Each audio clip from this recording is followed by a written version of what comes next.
Hello everyone, আজকে রাত্রিরে করেছিলাম তরকার ডাল, খুব ভালো করেছিলাম। আর নিজের রান্নার প্রশংসা নিজের মুখে না করলেই নয়, কি করবো বলো। আর আমি যখন রান্না করি, এত বড় রাঁধুনি, রান্নাঘরের অবস্থাটা তো দেখতেই পাচ্ছ, বলার কথা নয়। যাই হোক, রাত্রিরে তরকা করলাম।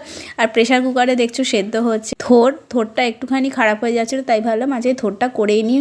আর এদিকে দেখো, আমার ছেলের পরীক্ষা শেষ হয়ে গেছে, আর বলো না, সারা বাড়ি দাপিয়ে বেড়াচ্ছে, বল খেলে এটা ভাঙছে সেটা ভাঙছে, কি করব।